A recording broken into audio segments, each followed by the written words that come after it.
What's up, you demented basketball freaks?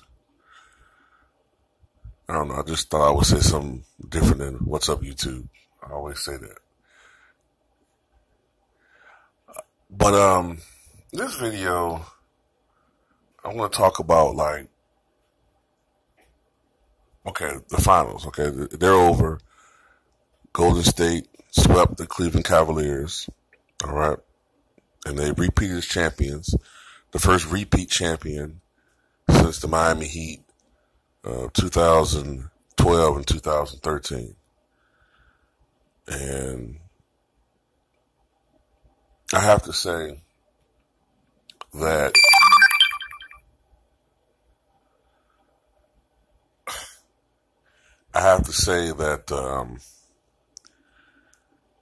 you know, every NBA champion that I've seen ever since I've been watching basketball, right? There's been people that watched it a lot longer than I have.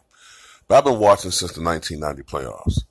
And for the most part, every eventual NBA champion had a struggle. It wasn't always just a team that just steamrolled. Okay, yeah, you have your exceptions. The 2001 Lakers, they were just good, okay? They just steamrolled everybody in the playoffs. But for the most part, there was a sense of competition. And even with those Kobe Shaq Lakers, there were some series that were competitive. You know what I mean? Like, the Sacramento Kings have a good argument. They'll never say it publicly, but the Sacramento Kings from 2001, I believe, was it one? No, two, excuse me, from 2002, have a good argument to say that they were cheated out of an NBA championship. Because I believe they would have beaten the New Jersey Nets had they made it to the NBA Finals. Okay, I believe Game 6 of 2002 Western Conference Finals was one of the most rigged games. That game is, the evidence is irrefutable that game was rigged. If anybody sit there and watch that game, even if you're a Laker fan, you would have to concede that there was some funny business going on in that game. You know what I mean? But even with those Laker teams, there was competition. Okay, there was at least a sense of doubt as to whether or not the Lakers would win. 2000, Game 7, the Blazers choked. The Blazers should have won that game and went to the NBA Finals, but they choked. 2001, yeah, the Lakers went 15-1 during the playoffs. They got hot at the right time. All right, but during the regular season, you never would have said, okay, the Lakers are going to go 15-1 in the playoffs. Even the Bulls in 1998, 1997, those were very competitive NBA Finals. There were many people who thought that Karl Malone and John Stockton finally had the teams sufficient to win a title. 1993, the Phoenix Suns were favored over the Chicago Bulls. All right. It took Michael Jordan averaging 41 points a game for the Bulls, and Pippen having one of the best series of his playoff career for us to beat that team. Okay. The 2008 Celtics, they had at least 3 series that went 7 games. I think 3 during that playoff run. Miami Heat 2006, the odds were stacked against them in that finals. They came back from just maybe being a quarter and a half from being down 3-0 to win 4 straight games and win the title. But you guys get what I'm saying. The Pistons, it was a sense of ebb and flow. Will they or won't they? They win. They won it. This team, they should win. I just can't, unless you're a Golden State Warrior fan, salute, okay? You guys won a title. If you're a real Warrior fan, I congratulate you guys, man. I hope you guys, win more titles in the future because you guys are becoming a dynasty. But I have to say, it's hard to root for Goliath, man. Like, I just can't root for a team that already was a 70-win team, and then you add a superstar. That's like the Bulls of the 90s, you know what I'm saying, adding, I don't know, Grant Hill, or better yet, because Pippen was a small forward, adding Shaq. You know what I'm saying? It's like after the 72-win team, Shaq joins the Bulls. Like, that's not fair. Now, as a Bulls fan, I would have been coming in my pants. But I know it's not fair. I know as a fan, it's not fair. But I won't say it.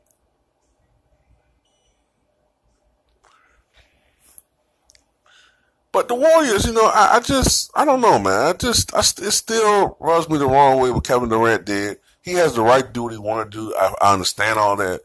But maybe it's just a generational thing, man. I just come from a generation where people wanted to compete against the best, man.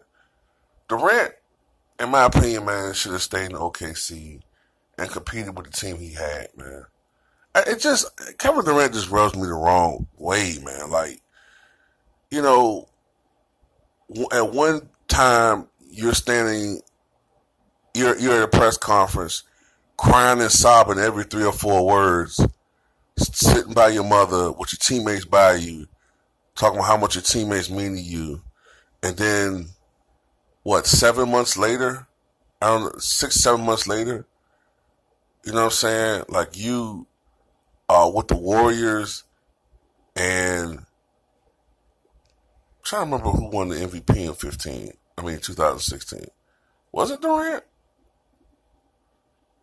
I think it was Kevin Durant. But anyway, you guys get the point. Then later, you know what I'm saying, you're going against your old team, talking shit, and now all of a sudden you've gone from a quiet, sobbing mama's boy to now you a big bad warrior and shit. Like, come on, man. Get the fuck out of here with that fake tough guy act, man. You know? And with the Warriors, you could say that they had an easy road to the title. They had an easy path, man, this year. There was really no... I'm just speaking honestly, man. Like, first round, you guys play against a Spurs team that did not have Kawhi Leonard. I don't know what the fuck's up with him. I have an idea about what's going on with him, but, you know, I guess in my opinion, I think he wants out of San Antonio, and he doesn't want to risk injury to negate his market value. That's what I've been hearing, and I think there's truth to that. The next round, you guys play against the Pelicans, who don't have DeMarcus Cousins. Then in the Western Conference Finals, when y'all first finally have a competitive series, Houston's up 3-2, and then they lose Chris Paul. And that just totally threw off the balance of that team to the point where James Harden's just playing ISO every time, predictable offense. And then Game 7, you guys have some favorable calls, you know what I'm saying? But at the same time, I got to give credit where credit's due, or where it's not due. Houston Rockets have the stupidest offense ever and exposed Mike D'Antoni as a dumb fucking coach. Why the fuck, if you have a 15-point lead, are you yakking up threes knowing that you guys are not yet making them? It's stupid. Drive to the hole, slow the game down, drive to the basket, try to get fouls, shoot free throws, try to at least maintain something of a lead. If you're lucky, you'll build a lead and you win. But yet you're getting into a three-point contest, a three-point shooting contest with a team that has 2 of the 3 greatest three-point shooters of all time. And then in the finals, you play against a Cavaliers team that's kind of worn down, with a LeBron James that reverts to what he does during the finals, put up great numbers, but then sometimes down stretches become a mental midget. and doesn't have doesn't have Kyrie Irving. So I mean, I just don't understand how you can root for this team, man. Unless you're a Warrior fan, I don't get it, man. And when I'm watching them win these titles, it just, there's no feeling. Like, even, and it's not just me hating because I didn't like Kobe. But even when I'm going to tell you something. When the Lakers won their back-to-backs in 09 and 010,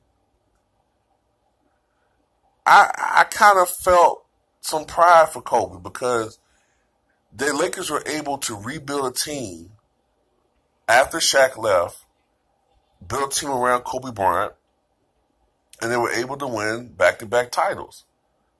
And that helped to cement Kobe's legacy as one of the greatest shooting guards of all time. I think he's done enough to push past Jerry West for second greatest shooting guard, but people forget how great Jerry West is, or was.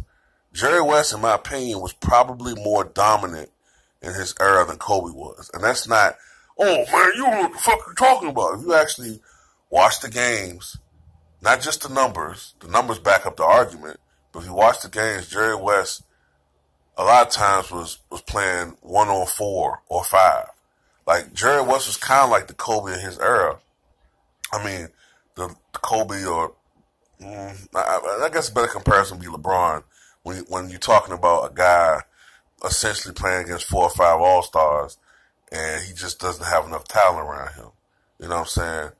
Jerry West had Elgin Baylor, and I guess to a lesser extent Rudy LaRusso around him. But after the mid-'60s, Elgin Baylor was a shell of himself, and it was just Jerry West, trying to score enough points to beat the Celtics, but he couldn't do it. But the Warriors are great, but I just can't help but want to put an asterisk by some of these titles. And I know Durant had a lot of pressure on him to get the championship monkey off his back, man, but I think in the long run, he'll never admit it. He'll never admit this, but he's not going to have that sense of satisfaction of winning a title as other players have. That's why it meant so much to LeBron to go back to Cleveland and win one there.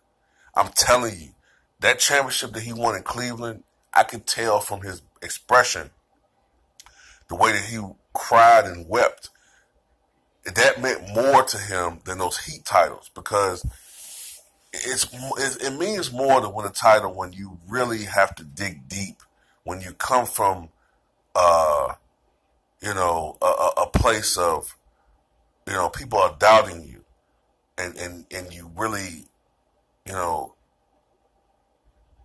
everybody loves a front runner, everybody loves a favorite, everybody loves a perceived winner. You know what I mean? But when Buster Douglas did what he did against my boy, you know what I'm saying, I can understand the joy and jubilation that he felt. The Pistons when they upset the Lakers. But when you have these guys that on the Warriors team that are front runners, if you're a trash talker, talk the whole game like Gary Payton and Jordan and Bird, and Magic. Talk the whole game like they did. Dennis Rodman. Talk throughout the entire game. Don't wait until it's a minute left in the game and you guys finally go up by 8-9 points. And all of a sudden you Draymond Green. What the fuck I'm talking about? You didn't say shit the whole game. Curry doing his little shimmy shit after he hit a 3, after he missed 5 in a row. Now y'all want to talk shit. I just can't root for this team, man. They just a bunch of pretty boys. You know what I'm saying? Like, they're not like the Pistons that were rough and rugged. These are some pretty boys, man. Draymond Green get away with murder. Talking shit to officials. Murder. Anybody else would be teed up, man. Stephen Curry, I think he gets away with taunting a lot when he shoots threes and does a little pose shit, man. And they get away with a lot of shit, man. But whatever. That's just how I feel about it, man. Tell me what you guys think, man.